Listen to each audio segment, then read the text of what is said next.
یہ کمال لوگ ہیں۔ کنور بعد خورشید نے انکشاف کیا۔ ہمیں محسوس ہو رہا تھا 2013 کے الیکشنز میں پاکستان مسلم لیگ نون کی حکومت آ جائے گی، چنانچہ ہم نے پیش بندی کے طور پر نون لیگ کے لوگوں کو بھی نوازنا شروع کر دیا۔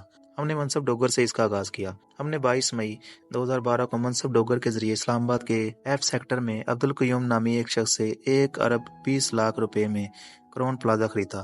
اس ڈیل میں ظفر گوندل اور منصب ڈوگر دونوں نے براہ راست رقم کمائی۔ منصب ڈوگر 2013 میں این اے 164 سے نون لیگ کے ایم این اے منتخب ہوئے۔ کنور خورشید نے دعویٰ کیا راجہ پرویز اشرف نے 22 جون 2012 کو وزیر اعظم کا حلف اٹھایا۔ نئی کابینہ بنی تو ہیومن ریسورس ڈیولپمنٹ کی وزارت بدستور چودھری وجاہت کے پاس رہی اور ای او بی آئی چودھری وجاہت کا ماتحت ادارہ تھا۔ نئی کابینہ میں نذر محمد گوندل کو کیپٹل ایڈمنسٹریشن اینڈ ڈیولپمنٹ کا پورٹ فولیو مل گیا۔ یوں ہمارا کام مزید آسان ہو گیا۔ اب ہمارا وزیر چودھری وجاہت تھا۔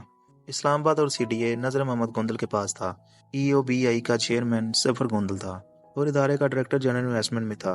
وزیر اعظم راجہ پرویز اشرف بھی ہم پر مہربان تھے، چنانچہ ہمارے راستے میں کوئی رکاوٹ نہیں تھی۔ کنور خورشید نے انکشاف کیا۔ ہمیں چیف جسٹس افتخار محمد چودھری سے خطرہ تھا۔ ہماری کہانیاں تھوڑی تھوڑی سامنے آنے لگی تھیں۔ ہمیں محسوس ہوا چیف جسٹس ہمارے خلاف سو موٹو لے گا، چنانچہ ہم نے مستقبل کے خطرات سے بچنے کے لیے ڈاکٹر امجد کو زیر بار لانے کا فیصلہ کیا۔ ڈاکٹر امجد لاہور کی ایک بڑی ہاؤسنگ اسکیم کے مالک ہیں۔ یہ افتخار محمد چودھری کے سمدی بن چکے تھے۔ چیف جسٹس کی صاحبزادی کی شادی ڈاکٹر امجد کے بیٹے سے طے ہو رہی تھی۔ ڈاکٹر امجد چودھری برادران کے قریبی دوست بھی تھے۔ ڈاکٹر امجد کی بیگم انجم امجد پرویز لاہی کے دور میں پنجاب کی ایم پی اے رہی تھیں۔ ہم نے چودھری برادران کی ہدایت پر ڈاکٹر امجد سے 1 ارب روپے میں پلاٹ خرید لیا۔ یہ plot Eden Garden housing scheme میں تھا۔ ہم نے اس دوران وزیر اعظم راجہ پرویز اشرف کے عزیزوں سے بھی جائیدادیں خریدنا شروع کر دیں۔ ہم نے سب سے پہلے 18 دسمبر 2012 کو کلر کہار میں 3 کروڑ 20 لاکھ روپے میں پراپرٹی خریدی۔ یہ جائیداد وزیر اعظم راجہ پرویز اشرف کی ہدایت پر خریدی گئی۔ یہ جائیداد مقصود الحق کی ملکیت تھی۔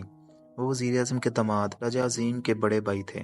ہم نے راجہ مقصود الحق سے چکوال تلا گنگ روڈ پر بھی ایک پراپرٹی خریدی۔ یہ جائیداد 6 کروڑ 45 لاکھ روپے میں خریدی گئی۔ ہمیں یہ ہدایت بھی وزیر اعظم سے ملی تھی۔ یوں وزیر اعظم کے داماد کو مجموعی طور پر 9 کروڑ روپے ادا کیے گئے۔ کنور خورشید نے انکشاف کیا۔ پاکستان تحریک انصاف اس دوران ایک بڑی سیاسی طاقت بن چکی تھی۔ نذر محمد گوندل کا خیال تھا یہ پیپلز پارٹی کے ٹکٹ پر 2013 کا الیکشن ہار جائیں گے، لہٰذا یہ پاکستان تحریک انصاف میں شامل ہونے کی منصوبہ بندی کرنے لگے۔ علیم خان اور عامر مغل اس میں گوندل برادرز کی مدد کر سکتے تھے، چنانچہ انہوں نے علیم خان اور عامر مغل کے گرد جالا بننا شروع کر دیا۔ ہم نے 16 جولائی 2012 کو علیم خان سے 1 ارب 30 کروڑ روپے میں پلاٹ خریدا۔ یہ plot River Edge housing scheme Lahore میں تھا اور یہ علیم خان کی کمپنی ویژن ڈیولپر لاہور کی ملکیت تھا۔ نذر محمد گوندل اس ڈیل کے ذریعے پاکستان تحریک انصاف سے صوبائی اور وفاقی اسمبلی کے 7-8 ٹکٹ حاصل کرنا چاہتے تھے۔ ہم نے پلاٹ خرید لیا۔ ڈیل کے ایک سرکاری نقطے کی وجہ سے علیم خان کو 30 کروڑ روپے کا فائدہ ہونا تھا، لیکن وہ نقطہ غلطی سے خارج ہو گیا۔ علیم خان ناراض ہو گئے۔ گوندل برادرز نے انہیں راضی کرنے کے لیے 9 فروری 2013 کو ریور ایج ہاؤسنگ اسکیم کا ایک دوسرا پلاٹ بھی خرید لیا۔ یہ پلاٹ بھی 1 ارب 30 کروڑ روپے میں خریدا گیا تھا۔ یوں علیم خان کو مجموعی طور پر 2 ارب 60 کروڑ روپے ادا کیے گئے۔ یہ دونوں پلاٹ دریا برد تھے۔ عامر مغل ہمارا اگلا ٹارگٹ تھا۔ گوندل برادرز کا خیال تھا یہ عمران خان اور علیم خان دونوں کے قریب ہے اور یہ مستقبل میں ہماری مدد کرے گا، چنانچہ ہم نے 30 جنوری 2013 کو عامر مغل سے مزید 2 پراپرٹیز خرید لیں۔ پہلی پراپرٹی مال روڈ لاہور پر تھی۔ ہم نے یہ پراپرٹی 79 کروڑ میں خریدی۔ دوسری پراپرٹی گلبرگ لاہور کا ایک پرانا گھر تھا۔ یہ گھر 33 کروڑ روپے میں خریدا گیا۔ یوں عامر مغل کو مجموعی طور پر 7 ارب روپے کا فائدہ پہنچایا گیا۔ کنور خورشید کے بقول ہماری کہانیاں اس دوران ایف آئی اے اور سپریم کورٹ تک پہنچ گئیں۔ ہم گرفتاری کے قریب تھے، چنانچہ ہم نے چیف جسٹس افتخار محمد چودھری کو نرم کرنے کے لیے ڈاکٹر امجد کو مزید oblige کرنا شروع کر دیا۔ ہم نے 7 فروری 2013 کو ایڈن ہاؤسنگ سوسائٹی فیصل آباد کا ایک پلاٹ بھی 90 کروڑ روپے میں خرید لیا۔ یہ پلاٹ ضیاء الطاف کی ملکیت تھا۔ یہ ڈاکٹر امجد کا فرنٹ مین تھا۔ یوں ہم نے ڈاکٹر امجد سے مجموعی طور پر 1 ارب 90 کروڑ روپے کی پراپرٹیز خریدیں۔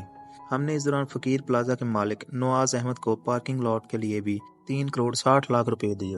ہم نے 20 فروری 2013 کو پاک ارب ہاؤسنگ اسکیم کا ایک پلاٹ بھی 1 ارب 15 کروڑ روپے میں خریدا۔ یہ پلاٹ اسکیم کے ڈائریکٹر عمار احمد خان کی ملکیت تھا۔ عمار احمد خان پیپلز پارٹی کے مشہور خاندان گلزار فیملی کا حصہ تھا۔ کنور وحد خورشید نے دعویٰ کیا 16 مارچ 2013 کو حکومت کی مدت ختم ہو رہی تھی